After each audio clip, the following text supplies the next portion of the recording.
La plus forte demande concernant la perte de poids, c'est celle qui consiste à vouloir perdre une dizaine de kilos.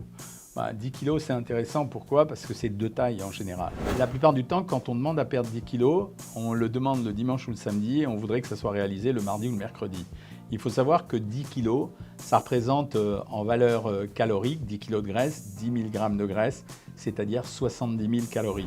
Et tant que vous n'aurez pas fait l'économie de 70 000 calories par rapport à votre consommation régulière, ça ne marchera pas. Vous dépensez environ 2000 calories par jour.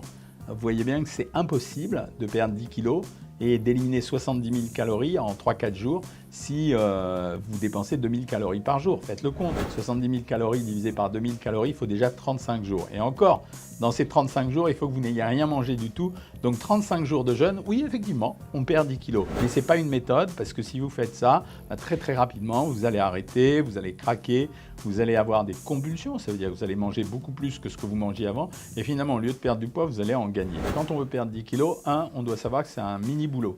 C'est-à-dire on doit se mettre au travail, on doit changer son comportement alimentaire, on va essayer de suivre un régime et dans ce régime, on va essayer de toucher l'équilibre entre manger suffisamment peu pour obtenir la perte de poids et manger suffisamment pour ne pas avoir trop de frustration.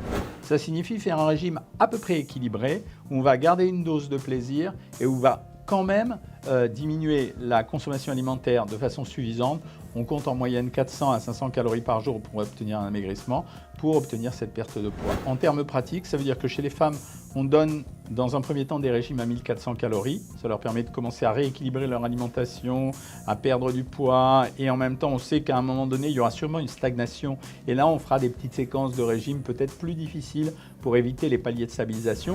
Et chez les hommes, qui maigrissent plus vite en général, parce qu'ils ont une masse musculaire plus importante et c'est ça qui dépense d'énergie. On commence à 1600 ou 1800 calories, mais 1600 calories c'est bien, parce que les hommes sont souvent pressés, et si on peut promettre à une femme de perdre 10 kilos en 2 ou en 3 mois, les hommes en général, ils ne supportent pas de tenir plus de 6 semaines, et quand on leur fait suivre un régime à 1600 calories, en général, ils perdent leurs 10 kilos sur une base, s'ils sont actifs, bien sûr, sur une base de 6 à 8 kilos par mois. Maintenant, sur l'organisation alimentaire, je vous le répète, si vous avez trop de frustration, si vous n'avez pas de plaisir, si vous réduisez trop fort votre alimentation, ça ne marchera jamais. Je ne voudrais pas faire de l'autopromotion, mais nous, par exemple, sur Savoir Maigrir, on propose des gammes de régimes assez personnalisées, même très personnalisées, qui permettent aux gens de choisir un régime, qui leur permettent de perdre suffisamment de poids sans perdre le plaisir, avec un accompagnement et une assistance qui sont forcément un des critères les plus violents pour réussir le régime, parce que tout seul, c'est vrai que c'est compliqué de réussir un régime.